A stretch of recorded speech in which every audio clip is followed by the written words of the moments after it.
이사야 26장 1절부터 6절까지 읽겠습니다. 이사야 26장입니다. 그날에 유다 땅에서 이 노래를 부르리라. 우리에게 견고한 성읍이 있으며 여호와께서 구원으로 성과 곽을 삼으시리로다. 너희는 문들을 열고 신을 지키는 의로운 나라로 들어오게 할지어다. 주께서 심지가 견고한 자를 평강에 평강으로 지키시리니 이는 그가 주를 의뢰함이니이다. 너희는 여호와를 영원히 의뢰하라. 주 여호와는 영원한 반석이심이로다. 높은 데에 거하는 자는 낮추시며 솟은 성을 헐어 땅에 엎으시되 진토에 미치게 하셨도다. 발이 그것을 밟으리니 곧 빈궁한 자의 발과 곰핍한 자의 걸음이리로다. 그렇습니다. 지금 우리가 살피고 있는 이 소위리 문답 제2부는 하나님께서 우리에게 요구하시는 본분이 무엇인가 하는 것입니다. 우리의 본분은 무엇보다 하나님의 계명을 받드는 것입니다. 십계명의 해설이 바로 그 내용이죠. 하나님께서 말씀하시니 우리가 하나님 말씀을 들어야 합니다. 너무도 마땅합니다만은 사람이 스스로는 하나님의 말씀을 듣지도 받들지도 못합니다. 이는 믿기 전만 아니라 믿은 후에도 그러합니다. 말씀 듣는 것은 당연한 것이 아니고 깨닫는 것 더더구나 당연한 것 아닙니다. 이 사실을 놓치면 오늘 살필 문답의 교훈을 잘 헤아릴 수가 없을 겁니다. 우리가 믿은 후에도 날마다 그리스도의 공효가 절실합니다. 방금 우리 찬송 드린 것처럼 우리 모든 죄를 사하여 주옵소서. 믿고 난 다음에 이 찬송을 늘 드리는 것이에요. 주일마다 아니라 날마다 그러합니다. 생명이 끝나는 날까지 성신의 인도를 늘 받아 나가야 합니다. 은혜 없이 주를 가까이 하지도 섬기지도 못하는 것입니다. 이런 연약한 우리를 위하여 그리스도께서 쓰시는 모든 방도가 있습니다. 이걸 흔히 은혜의 방도라 부릅니다. 그리스도께서 우리에게 하나님의 은혜를 주시려고 주시는 거죠. 친히 주시는데 그래서 친히 방법을 세우신 것입니다. 잘 아시는 대로 이 방도가 말씀, 성례 그리고 기도입니다. 소위 문답에서 이제 남은 문답들 한 20여 문답 남았는데 새 방도에 관한 해설들로 이어질 것입니다. 말씀에 관한 것이 89문, 90문, 성례가 91문부터 97문, 그리고 나머지는 한 10문 정도가 기도에 관한 것이지요. 그리스도께서 하나님의 은혜를 주시려고 친히 방도를 세우신 것은 친히 주님의 교회를 세워 나가신다 하는 뜻이기도 합니다. 구원이 이 교회 안에 있고 교회로 서나가는 데 있고 완성되는 거기서 우리의 구원이 또한 온전해지는 것입니다. 하나님께서 친히 구원을 이루어 가신다 하는 말입니다. 말씀을 깨달아 은혜를 받는데 말씀을 깨닫는 것은 물론이고 그리고 말씀을 전하는 일이나 듣는 일도 성신의 감화에 달려 있습니다. 전부가 그렇습니다. 나열할 뿐이지 오직 은혜입니다. 우리의 구원이신 삼위 하나님께 우리의 믿음을 이 문답들로서 또 고백하겠습니다. 85문 우리의 죄로 말미암아 마땅히 받아야 할 하나님의 진노와 저주를 피하게 하시려고 하나님께서 우리에게 요구하시는 것은 무엇입니까? 우리의 죄로 말미암아 마땅히 받아야 할 하나님의 진노와 저주를 피하게 하시려고 하나님께서 우리에게 요구하시는 것은 예수 그리스도를 믿고 생명에 이르는 회개를 하며 우리에게 구속의 은덕을 끼쳐주시려고 그리스도께서 쓰시는 모든 방도를 부지런히 사용하는 것입니다. 86문 예수 그리스도를 믿는 믿음이 무엇입니까? 예수 그리스도를 믿는 믿음은 구원의 은혜이고 이로써 우리는 구원을 얻으려고 복음이 전하는 예수 그리스도를 영접하고 그분만을 의지합니다. 87문 생명에 이르는 회개가 무엇입니까? 생명에 이르는 회개는 구원의 은혜이고 이로써 죄인이 자기 죄를 바로 알고 그리스도 안에 있는 하나님의 자비를 깨달아 자기 죄를 슬퍼하고 미워하고 그 죄에서 떠나 하나님께로 돌아가고 굳은 결심과 노력으로 새롭게 순종합니다. 88문 그리스도께서 우리에게 구속의 은덕을 끼치시는 데 쓰시는 통상적인 방도는 무엇입니까? 그리스도께서 우리에게 구속의 은덕을 끼치는 데 쓰시는 통상적인 방도는 그분이 정하신 것인데 특히 말씀과 성례와 기도입니다. 이 모든 것이 택함 받은 사람들에게 구원을 위하여 혈육 있게 됩니다.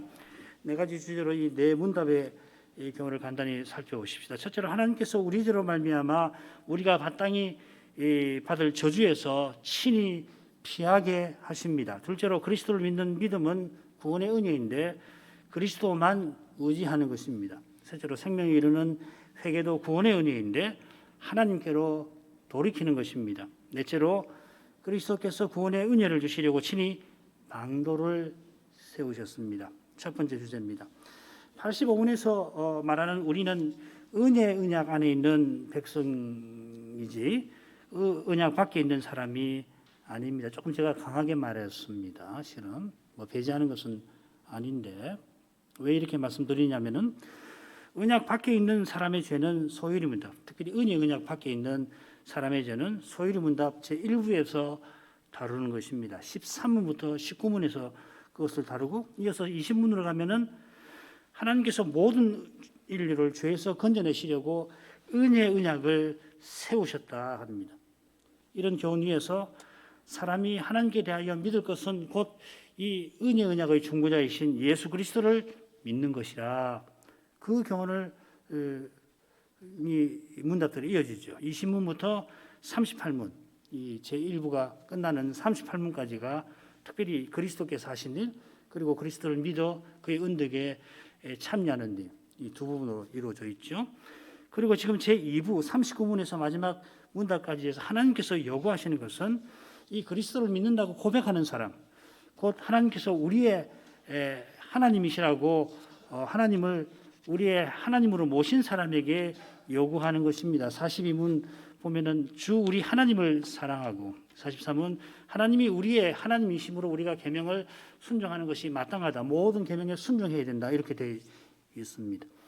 하나님께서 우리에게 요구하시는 것은 그리스도를 먼저 주셨으니 그 그리스도로 행하라 하시는 겁니다. 너무도 마땅한 요구이지만은 그 요구에 우리가 너무도 미치지 못합니다.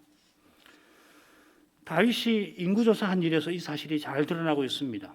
역대상 21장 우리 지난 수요일에 공부했는데 인구조사 사건이 나옵니다. 사무엘하 24장에도 같은 사건이 나오죠.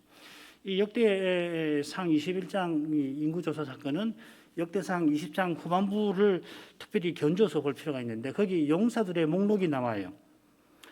사울 시대에 용사다운 용사가 별로 없어서 길보아에서 블레셋에게 대패하고 그리고 나라가 망할 지경이었는데 놀랍게도 하나님께서 많은 용사를 일으켜 주셔서 다윗이 상승왕이 되게 하십니다. 놀라운 일이죠. 가는 곳마다 전쟁을 다 이깁니다. 그런데도 다윗은 세상 임금처럼 나의 군사가 얼마나 많은가 자랑하려고 인구조사하게 하였습니다. 다윗 자신이 이 조사 직후에 내가 큰 죄를 지었나이다 합니다마는 이 고백은 이 바세바를 취하고 우리아를 죽인 때보다도 표현이 좀 더 강합니다. 그러니까 이 죄가 좀 더 강하다, 크다라고 하는 것을 암시하는 거죠. 그래 백성이 이 7만이나 단 3일 만에 죽습니다. 사람의 생명이 천하보다 귀하니 실로 무려 7만이지만은 하나님의 긍휼이 심히 크셔서 그만큼이었습니다. 하나님께서 다윗의 후손을 보내실 것이라 그런 사랑으로 다윗과 언약을 맺으신 까닭에 다윗과 이스라엘이 멸망에서 벗어난 것입니다. 그처럼 하나님의 사랑이 여전하여서 이렇게 큰 죄 지은 다윗이 회개할 뿐만 아니라 성전 건축을 준비하라 하신 사명을 다 이룰 수 있었던 겁니다. 다윗이 우리아를 적군의 손을 들어 죽인 때에 하나님께서 선지자 나단을 보내어 그의 죄를 깨닫게 하셨는데, 이것이 통상적 은혜의 방도, 말씀을 잘 보여주는 예라할 것입니다.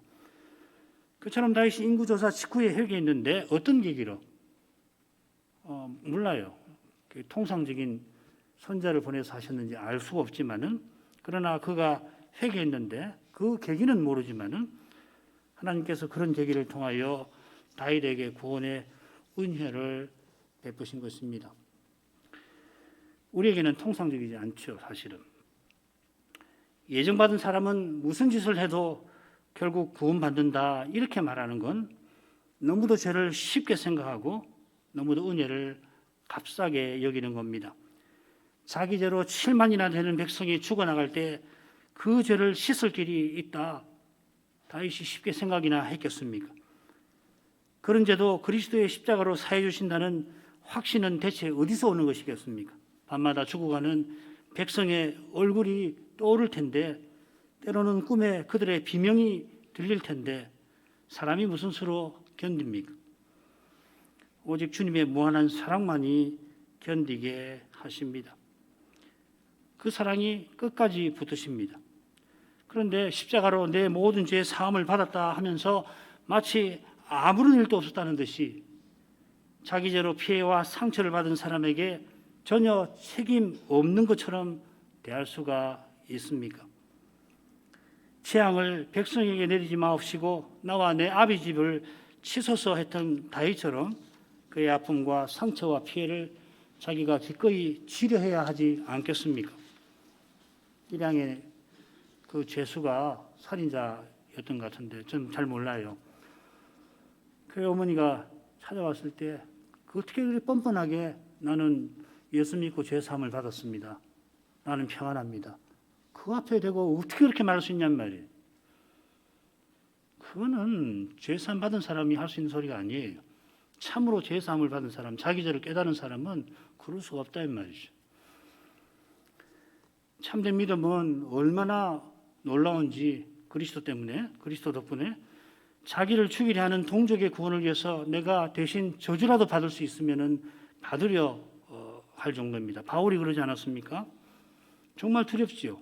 이런 말씀 읽을 때 내가 이런 고백할 수 있을까? 내 자녀를 위해서, 내 교인을 위해서 이렇게 고백할 수가 있을까? 얼마나 두려워요. 만일 그렇게 하라고 하신다면 하나님이 그러시지 않을 줄 알고서 바울이 한번 뭘 뽐내려고 내가 그리스도에게 끊은 저주를 받을지라도 했겠습니까? 그러지 않잖아요. 그러나 참된 믿음은 이런 마음도 생기게 이런 마음도 품게 됩니다. 그래 바울이 말년에 죄인 중에 내가 괴순이라, 괴수였다고 하지 않습니다. 그 현재형으로 되어 있어요. 괴순이라.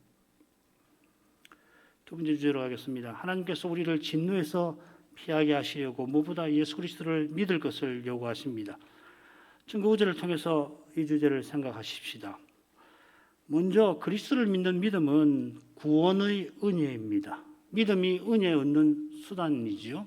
은혜의 방도 했는데 믿음이 은혜의 방도인데 이 은혜의 방도를 통해서 믿음을 생기게 하고 견고하게 하지 않습니까? 그런데 이 믿음이 이 은혜입니다. 이게 무슨 말입니까? 오직 은혜를 가리킵니다. 먼저 은혜를 베풀어 주셨으니까 이제부터는 그 은혜와 협력해서 선을 행하라. 이 가톨릭의 가장 약점이 그거 아니에요. 그런데 그렇게 생각하기 굉장히 쉬워요. 소위 선행하는 은혜라는 게 그것이거든요. 먼저 은혜를 베풀어 주셨으니까 그 다음부터는 어떻게 해야 되냐? 그 은혜와 협력해서 네가 할 일이 있지 않느냐? 우리가 구원론에 있어서 그런 착각에 빠지기 쉬워요. 선을 행하는 힘도 지혜도 은혜에 속하는 거라고요. 예수님의 생명을 받았지만 그 생명을 살아내는데도 은혜가 필요한 것이거든요. 오직 은혜입니다. 로마서 4장 16절입니다. 그러므로 후사가 되는 이것이 은혜에 속하기 위하여 믿음으로 되나니 이는 그 약속을 그 모든 후손에게 굳게 하려 하심이라. 율법에 속한 자에게뿐 아니라 아브라함의 믿음에 속한 자에게도니 아브라함은 하나님 앞에서 우리 모든 사람의 조상이라. 이 16절 처음에 후사되는 이것이라 하는 표현이 나오는데 13절을 보십시오. 아브라함이나 그 후손에게 세상의 후사가 되리라 하신 언약, 그걸 가리키는 겁니다. 이 언약은 아브라함이 모리아산에서 이삭을 번제로 드리려고 할 그때에 하나님께서 그에게 하신 약속이죠. 여호와께서 이삭 대신 번제할 양을 준비해서 번제할 양을 주시니까 아브라함이 그 양으로 번제를 드린 후에 이 말씀을 받았습니다. 아브라함의 씨가 하늘의 별과 같이 되고 이 씨로 말미암아 천하 만민이 복을 얻게 하신다 하셨습니다. 이 약속은 메시아가 아브라함의 그 후손으로 오셔서 만민에게 구원의 복음을 전파하여 주님의 교회를 세우시는 데에서 이루어지고 있습니다. 아브라함의 그 후손이신 그리스도께서 하늘과 땅의 모든 권세를 받으셨는데 이 그리스도를 믿는 우리가 역시 아브라함의 자손들로서 그와 함께 후사가 되었습니다. 우리가 지금 그리스도 안에서 하나님의 아들들입니다. 장차 아들이니까 그리스도와 함께 하나님 나라를 상속받을 것입니다. 그 보증으로 주신 것이 바로 성신님이고 갈라디아서에서 그 점을 강조를 하는 것이죠. 그 영원한 나라가 우리 아버지의 나라입니다. 그처럼 지금 이 세상도 마찬가지입니다. 다만 하나님의 기묘하신 뜻이 있어서 우리가 여기서는 아들이지만은 나그네로 살아가게 하신 것입니다. 이 후사됨은 은혜에 속하기 위하여 믿음으로 된다 하였습니다. 역시 13절을 참조하십시오. 이 언약은 율법으로 말미암은 것 아니요 오직 믿음의 의로 말미암은 것이니라. 율법으로 말미암지 않는다는 것은 아무도 율법을 온전히 완전히 지키지 못하는 것을 가리키는 겁니다.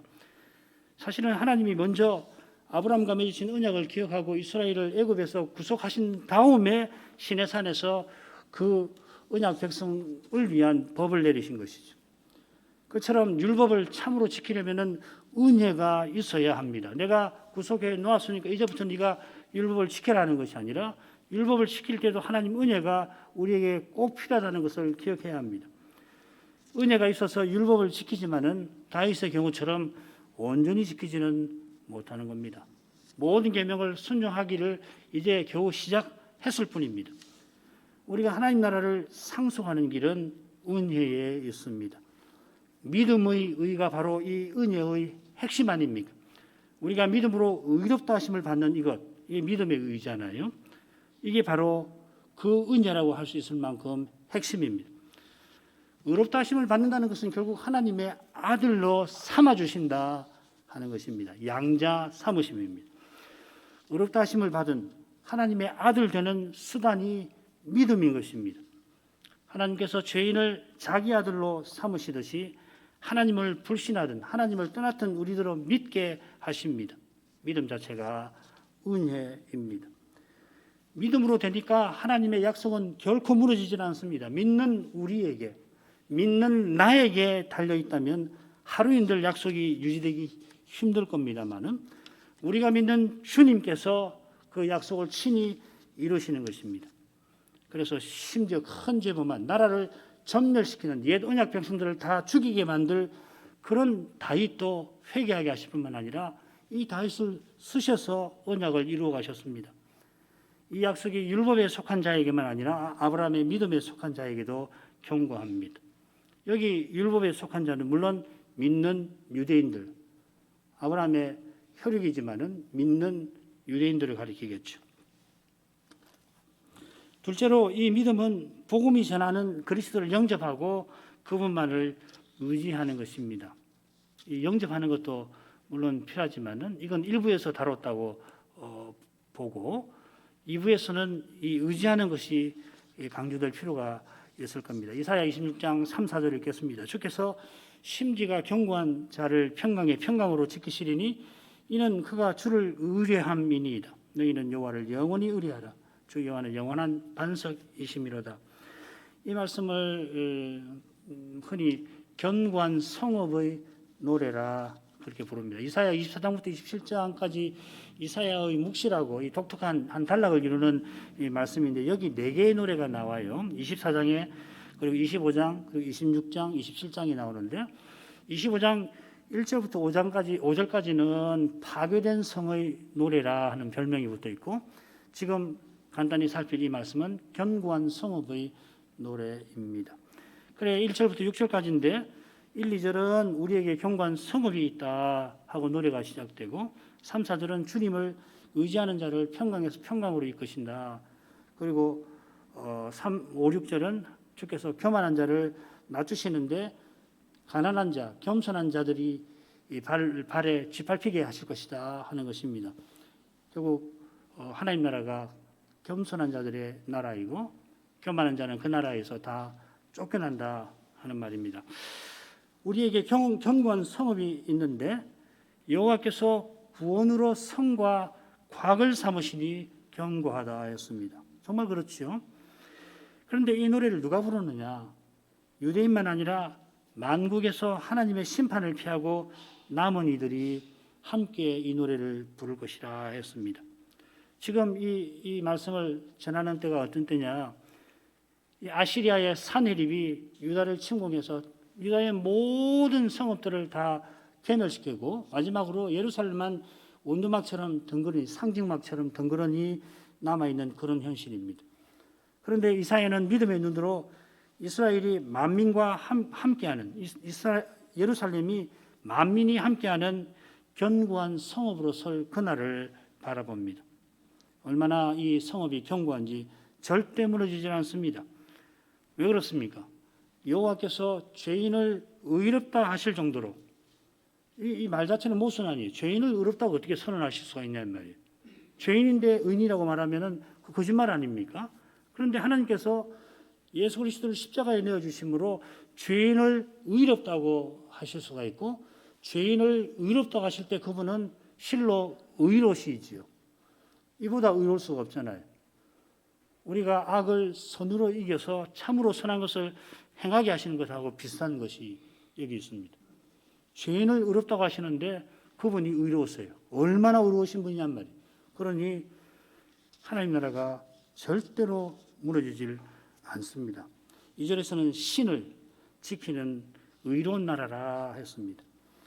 큰 죄를 범한 다윗을 회개하게 하여서 그런 정도는 아니고 회개하고 그 생애가 허망하게 지나가고 만 게 아니라 남은 생에 성전 건축을 준비하게 하신 하나님이신데 그분이 장차 다윗의 후손을 보내어서 십자가로 영원한 성전을 세우실 것이라 그러합니다.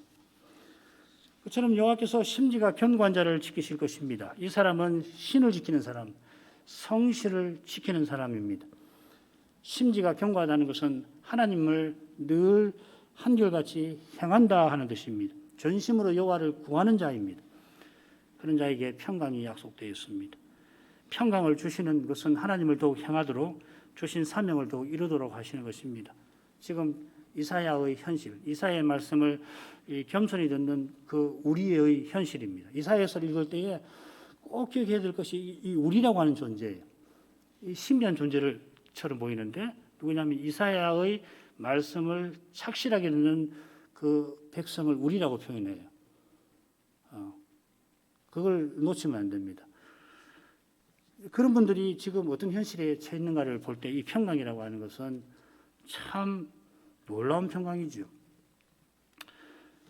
심지가 견고한 사람, 그런 현실에서도 주만 의지하는, 전심으로 의지하는, 현실은 말씀과 많이 틀려요. 말씀이 틀린 것 같아요. 얼마나 현실이 어려우면은 악이 횡행하고 믿었던 대로 되지 않은 정도가 아니라 이건 뭐 이 말씀이 틀린 거 아닌가, 그런 현실을 만날 때에도 이 하나님을 의지하는 거, 이게 참된 믿음입니다. 그거는 하나님이 말씀하셨으니 믿는다는 거라고 했습니다. 결국 우리의 믿음은 그런 믿음이어야 되거든요. 믿음의 증거가 필요합니다. 약할 때 증거를 주셔요. 기도할 때, 어릴 때, 처음 믿을 때 기도하면 응답 많이 되지요. 예, 그런 겁니다. 그런데 성숙하면은 기도 응답이 잘 안 돼요. 그런데 결국 응답을 해주시는데 실제로 구하는 것은 주시지 않지만 뭘 주시냐면은 현실이 말씀과 심히 어긋나는데도 불구하고 그 말씀을 붙들게 하는 선물을 주시는 거라고. 하나님 말씀하시는 틀림없다. 그렇게 믿게 만드시는 거예요. 이게 믿음의 핵심입니다. 이게 빠지면 믿음이라고 말하기 어려워요. 하나님만 의지하는 것, 하나님을 전부로 삼는 것이거든요. 그게 주를 의지한다는 말의 의미입니다. 그처럼 주님은 영원히 의지하고도 남음이 있을 만큼 영원한 반석이십니다. 영원한 반석이셔서 우리들로 의지하지 않을 수 없게 만드시는 것입니다. 그런데도 인생은 놀랍게도 의지하지 않고 자기를 내세웁니다. 주님께서 자기를 붙드시는 줄을 잊고서 주님을 붙잡는 자기 손을 자랑하는 이 착각 말이에요. 얼마나 착각도 이런 착각이 어디 있어요. 그러나 우리 모두에게는 착각이 일어나기 쉽습니다. 자기 믿음을 자랑하는 만큼 미련한 게 없습니다. 참된 믿음은 자기가 아무것도 아님을 깨닫고 주님만 의지합니다. 세월이 가면 갈수록 주님을 더 의지하는 것입니다. 주님을 더욱 바랍니다. 더 사랑하는 것이 참된 믿음입니다. 셋째 주제로 가겠습니다. 믿음과 마찬가지로 회개도 구원의 은혜입니다. 이 시편 51편을 읽죠. 하나님이여 주의 인자를 좇아 나를 긍휼히 여기시며 주의 많은 자비를 좇아 내 죄가를 도말하소서. 나의 죄악을 말갛게 시키시며 나의 죄를 깨끗이 제하소서. 대전 나는 내 죄가를 아오니 내 죄가 항상 내 앞에 있나이다. 내가 주께만 범죄하여 주의 목전에 악을 행하여 싸우니 주께서 말씀하실 때 의로우시다 하고 판단하실 때 순전하시다 하리이다. 누구도 유명한 말씀이죠. 밧세바를 범한 후에 이 시편 앞에 나오는 내용이죠. 밧세바를 범한 후에 선지자의 말씀을 듣고 회개하고 쓴 시입니다. 여기 이 세 가지 죄를 다윗이 고백해요. 죄과 죄, 죄악. 이 세 가지 죄가 대속죄가 붙어 있다는 거 여러분 잘 알고 계실 겁니다. 대제사장이 매년 7월 10일 대속죄일에 바로 이 세 가지 죄를 씻기 위하여 속죄제를 드리는데 백성만 아니라 자기를 위하여서도 수염수와 수송아지, 백성을 위해서 자기를 위해서 수송아지를 그리고 백성을 위해서 수염수를 드리지요. 이렇게 제사를 드려야 시작되는 새해에, 이 7월이 근동에서는 새해거든요. 밀력으로 하면은 새해가 되는데 이 새해에 이스라엘이 하나님께 나아갈 수가 있는 것입니다. 다윗이 우리아를 죽인 일이 그만큼 심각한 죄임을 보여줍니다. 자기만 하나님께 나아가지 못하는 거 아니라 언약 백성도. 왜냐하면 다윗은 중부자잖아요. 그가 인구조사한 일로 하나님의 징계를 받아서 7만이나 언약 백성이 죽었던 것처럼 밧세바를 범한 죄로 언약의 나라가 압살롬의 모반에 무너질 뻔하였습니다. 다윗이 자기 죄를 깨닫고 주의 인자와 자비를 구합니다. 그가 이처럼 회개하도록 하나님이 나단을 그에게 보내셨습니다. 나단이 가난한 자의 암양에 관한 이야기를 다윗에게 할 때 다윗은 그 암양을 빼앗은 악한 부자가 자기 자신인 줄을 전혀 몰랐습니다. 그래가지고 부끄러운 줄도 모르고 그 악한 자를 비난하며 율법에 따라 그가 가난한 자에게 배상해야 한다 그렇게 말했죠. 그때 다단이 당신이 그 사람이라 하고서 하나님께서 다윗에게 하시는 그 징계의 말씀을 전했고 그 말씀을 듣고 내가 여호와께 죄를 범하였노라 다윗이 회개했습니다. 하나님께서 은혜의 방도를 쓰셔서 다윗을 회개케 하신 것입니다. 그가 여호와를 의지해서 적군을 달리고 담을 뛰어넘은 것이 구원의 은혜이듯이 그가 이렇게 회개하여서 언약의 나라가 무너지지 아니한 것도 못지않게 은혜입니다. 이러한 은혜가 늘 있어서 지금 21세기에도 그리스도의 교회가 무너지지 않고 있는 것입니다. 생명에 이르는 회개가 무엇인가 비교적 자세하게 지금 우리 번역으로는 5수로 나옵니다만 핵심은 네 번째 죄에서 떠나 하나님께로 돌아가는 겁니다. 나머지 넷은 이 영어로 하면 영어의 부사구를 우리말로 이 문장으로 풀어서 만든 것입니다. 그러니까 부사니까는 주동사를 수식하는 건데 주동사는 죄에서 떠나 하나님께로 돌이키는 것이다 하는 겁니다. 죄에서 떠나려면 먼저 자기 죄를 바로 알 뿐만 아니라 동시에 그리스도 안에 있는 하나님의 자비를 깨달아야 합니다. 이 거의 동시입니다. 순서를 따지기가 어렵고 사실은 많은 신학자들은 하나님의 자비를 먼저 깨닫고서 자기 죄를 바로 안다 이렇게 이야기합니다. 믿음이 먼저냐 회개가 먼저냐 이게 신학자들 안에 늘 논의가 있거든요. 그런데 많은 신학자들은 그리스도 안에 있는 이 자비를 떠나서 자기 죄를 볼 수는 없다. 그러면 사람은 그 죄에 민낯에 망하고 말 것이다. 대단한 충격을 받을 것이다. 그렇게 이야기를 합니다. 그러니까 이 둘을 붙여서 생각하기 좋습니다. 사도행전 2장 37절 저희가 이 말을 듣고 마음에 찔려 베드로와 다른 사도들에게 물어가로되 형제들아 우리가 어찌할꼬 하거늘. 여기 저희는 오순절날 제사 드리러 온 언약 백성이죠. 이방인 아닙니다. 불신자들이라고 말하면 안 됩니다. 왜 그런가 하면은 온 세상에 흩어진 유대인들이거든요. 가나안 땅에 살 때에 저기 북쪽에 있는 단에서 혹은 브엘세바 저 남방에서 성전으로 제사 드리려고 올라가는 것이 그 작은 일이겠습니까? 시편 121편에 있는 것처럼 그런 믿음 아니면은 제사 드리러 가는 것이 쉬운 일은 아니었을 겁니다. 두 번째 11조가 바로 그거 아니에요. 경비도 굉장히 많이 듭니다. 그런데 먼 이방 땅에서 예루살렘을 찾는 일이 쉬운 일인가? 이건 이들의 일생의 소원이기도 했을 겁니다. 먼 여행을 떠나서 6월절 전에 예루살렘에 당도에 있다가 대개 오순절 세고 돌아갈 사람이 많았는데 오순절에 갑자기 큰 소리가 나는 소리가 성전 어느 방에서 들립니다. 갔더니 요엘 선지자가 예언한 일이 벌어지고 있었습니다. 방에 있는 모든 사람에게 성신이 임재하시는데 사람들이 주의 이름을 부르고 있었습니다. 요엘이 예언하던 그 구원의 역사가 일어났던 것입니다. 눈에 희한한 일이 벌어지니까 이들이 이 어쩐 일입니까?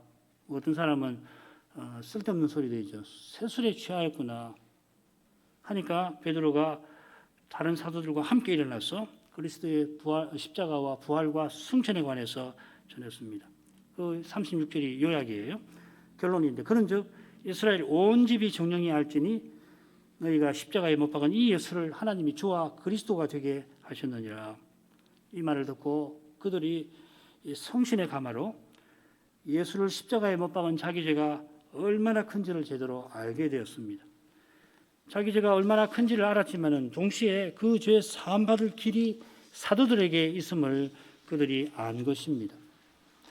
은혜 가운데에서만 죄를 바로 깨닫습니다. 은혜 없이 자기 죄를 자각하면은 죽음의 고통, 지옥의 고통을 맛봅니다.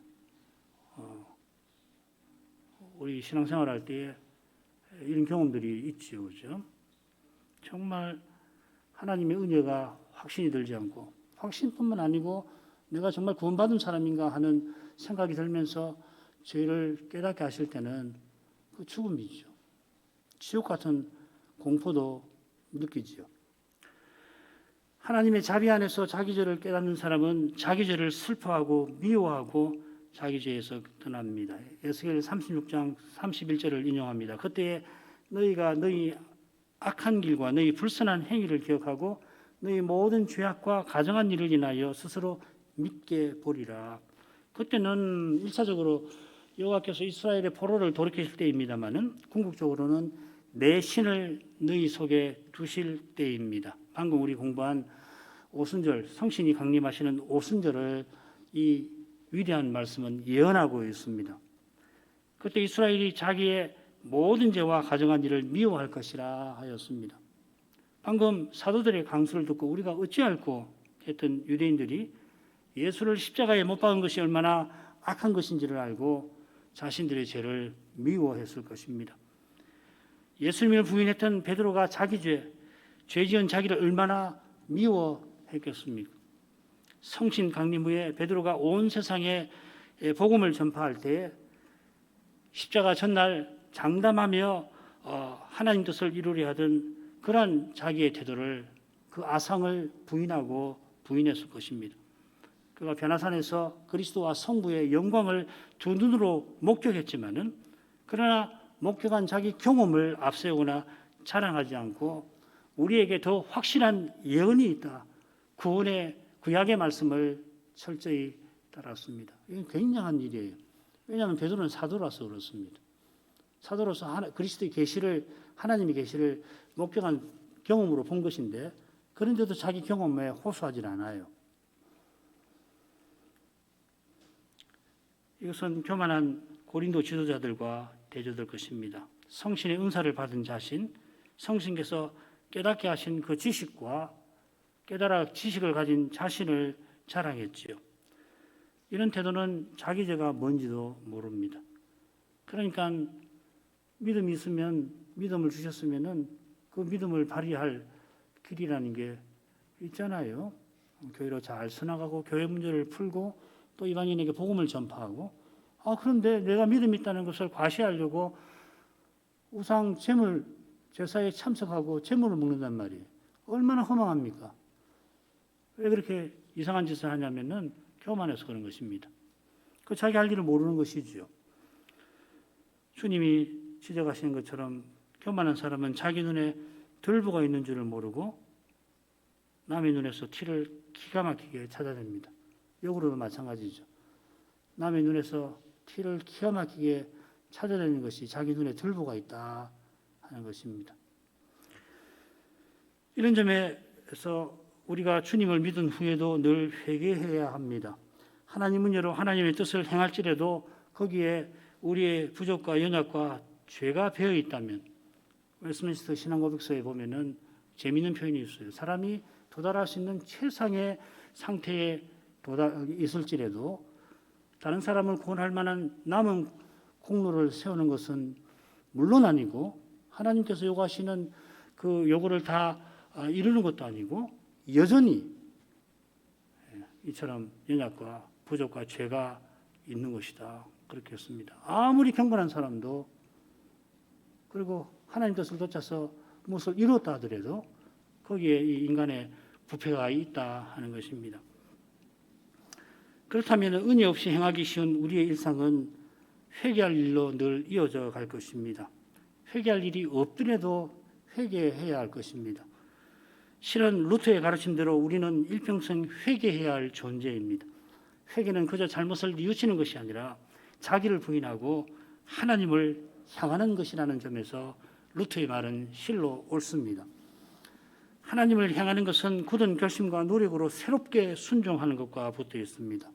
이번에 이 새로운이라는 말에 마음이 좀 끌렸습니다. 대리문답에도 있고요. 97문에도 있습니다. 97문에 보면은 이 새로운 순종이 무엇인지를 더 잘 알 수 있을 겁니다. 이 성찬에 관한 부분인데 대리문답에서 새로운 순종이 하나님과 동행하는 것과 붙어서 나옵니다. 우리의 순종이라고 하는 것은 결국 하나님과 함께 걷는 겁니다. 바로 거기에 참된 새로움이 있습니다. 사람 보기에는 신자의 일상이 어제나 오늘이나 별반 다르지 않습니다. 어제는 오늘도 하고 별스러울 것이 없습니다. 현대인의 삶은 더구나 무료하기 짝이 없으니까 더 그렇지요. 그렇지만은 그리스도를 드러내는 우리의 일상은 해 아래서 참으로 새로운 것입니다. 말씀을 참으로 깨닫는 사람은 이 새로움이 뭔지를 이미 알고 계실 것입니다.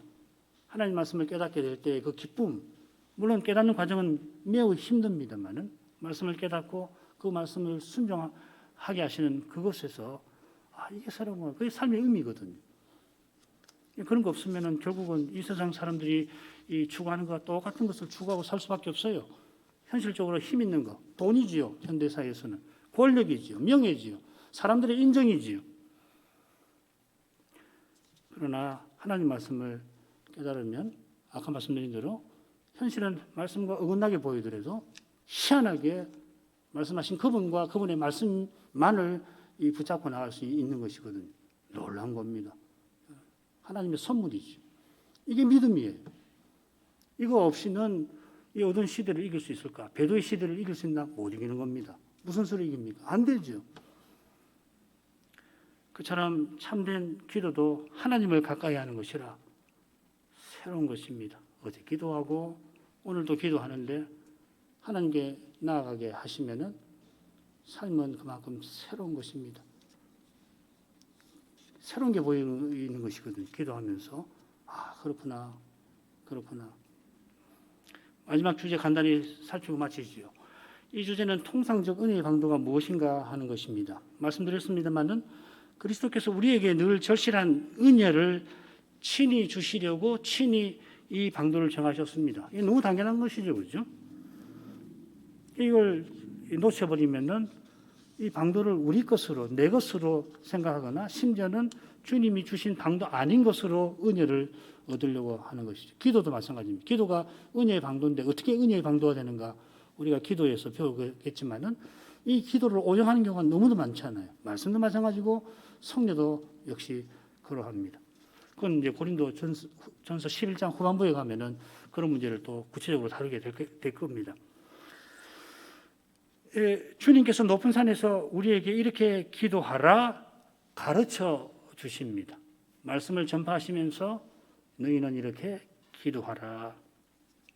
또 십자가 전날에 성찬을 제정하시면서 나를 기념하라 명하십니다. 부활 후에 세례를 친히 제정하시면서 내가 분부한 모든 것을 가르쳐 지키게 하라 하셨습니다. 기도, 성찬 그리고 세례를 제정하시는데 말씀으로 제정하신다는 말씀입니다. 주님께서 주님의 생명을 친히 주시려고 방도도 친히 세우셨습니다. 사람이 주님의 생명을 줄 수 없습니다. 목사가, 부모가 자식과 교인에게 생명을, 그리스도 생명을 어떻게 줍니까? 자기 것도 아닌데. 그처럼 주님이 세우신 방도를 씀으로써 우리가 주님의 은혜를 받습니다.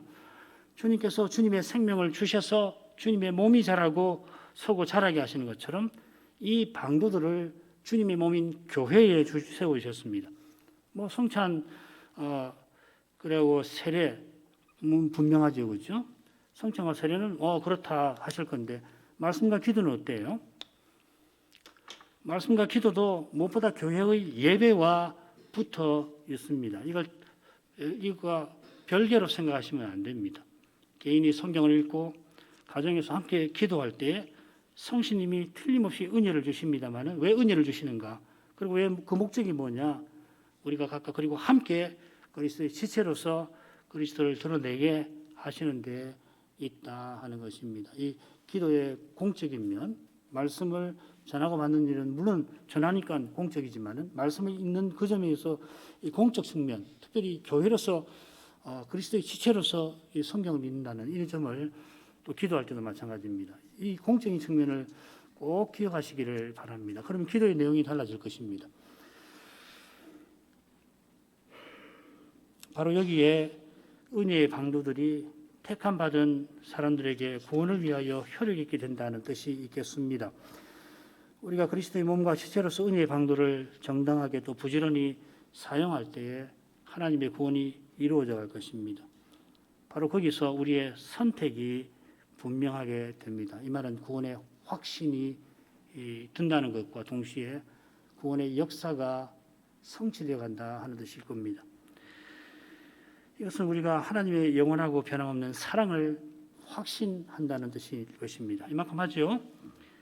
거룩하신 아버지, 영원한 전에 우리를 사랑하시되 그리스도 안에서 선택하셔서 이 모든 날 마지막에 그리스도의 몸과 지체로서 하나님을 가까이 하게 하심을 감사드립니다. 그리스도께서 우리가 하나님을 모시고 섬기라고 친히 은혜의 방도를 제정해 주셨습니다. 은혜의 방도를 통해서 그리스도의 생명을 받아 그리스도처럼 하나님을 아버지라 부르며 살게 하십니다. 하나님의 사랑을 이루 맛보게 하셔서 우리가 제정하신 방도들을 바르게 또 부지런히 사용할 심정을 품게 하옵소서. 방도들이 정당하게 사용될 수 있도록 아버지께서 모든 것을 허락해 주시기를 구합니다. 그래서 주님의 교회에 그리스도의 생명이 더욱 풍성히 임하여서 하나님 나라 그 아름다운 모습이 저희 가운데 나타나게 하옵소서. 이로써 주님의 교회가 이 어두운 세상에서 거룩한 빛, 구원과 소망의 빛을 비추게 하옵소서. 예수님 이름으로 기도합니다. 아멘. 나가 강설 중에 한 가지는 아무래도 좀 바로 잡아야 되겠습니다. 지금 그 오늘 배운 말씀에서 그 예수 그리스도를 믿는 믿음과 생명이 있는 회개 부분이 나오는데요. 여기서 너희라고 하는 것은 1차적으로 은혜 언약 안에 있는 신자를 가리키지 불신자는 가리키는 것이 아니다라고 했는데 그건 조금 강한 것 같아요. 대유리 문답을 보면 역시 불신자에게도 해당되는 내용으로 이 내용을 가르쳤다는 걸 알 수가 있어요. 다만 이 소유리 문답 제1부에서 이 주제를 이미 다뤘으니까 2부에서는 특별히 예수를 믿는다고 고백한 사람들이 계속해서 그리스도를 의지해야 하고 그리고 죄를 회개해야 한다 하는 그러한 관점에서 85문부터 86, 5, 6, 7문을 해석하는 것이 좋겠다. 이게 제 주장이고 제 해설입니다. 그러니까 그런 정도로 받으시면 좋겠습니다. 설교 원고는 제가 조금 그 부분은 아무래도 좀 고치는 것이 좋을 것 같습니다. 오해는 없으시길 바랍니다. 이 불신자에게는 전혀 해당되지 않는다. 그런 뜻은 아닙니다. 그런 뜻도 있지만은 요리문답의 흐름을 생각할 때는 우리 신자들도 계속해서 믿는 거다. 특별히 이 로마 가톨릭이 말하는 그 선행하는 그 은혜라고 하는 거, 그거 굉장히 조심해야 돼요. 아르미니우스나 웨슬리안들도 그렇게 되기 쉽거든요. 은혜를 주셨으면 그 다음부터는 은혜에 합당하게 살아야 될 거 아니냐. 예수 믿는다더니 행위는 왜 그 모양이냐 하고서 이제 그런 운동들이 종종 일어나지만은 그러나 주의해야 될 점은 뭐냐면은 이 순종하는 삶 자체가 거룩한 삶 자체가 은혜라고 하는 거, 은혜로만 된다는 거, 이걸 놓치면 안 돼요. 안 그러면은 결국 어떻게 하냐면은 노력이 들어오는 것이거든요. 그러니까 예수 믿는 자기의 믿음을 자랑하게 되는 거거든요. 심지어 회개 자랑하는 사람도 있습니다. 세상에 자랑할 것이 없어 회개케 하신 하나님의 사랑을 자랑해야지. 내가 회개했다는 걸 자랑하면 씁니까 그게? 말이 안 되는 거잖아요. 그처럼 믿음도 마찬가지입니다. 자랑할 것은 주님이시고 내가 아니거든요. 그런 점에서 오직 은혜는 정말로 중요한 교리입니다. 이게 로마 가톨릭과 이 결별에서 나온 이 종교개혁의 핵심이고 그 핵심을 가장 잘 보여주는 것이 오직 믿음으로 의롭다 하심을 받는다. 그래서 루터가 오직이란 말을 빼질 않았어요. 공격하는 사람들은 오직이 어딨냐? 성경에 오직 믿음으로는 말이 어딨냐? 그렇게 하지만 언론 보면 오직이란 말은 나오지 않지만 루터는 오직을 포기할 수 없다고 한 거예요. 왜냐하면 성경이 그걸 가르치니까. 정말 사람의 공로를 의지하고 사람을 자랑하는 건 너무도 쉽기 때문에 개혁자가 그렇게 이야기를 가르친 그 가르침이 정말 옳습니다. 그런 취지로 제가 그 문장을 썼다라고 말씀을 드렸다는 것을 감안해 주시면 좋겠습니다.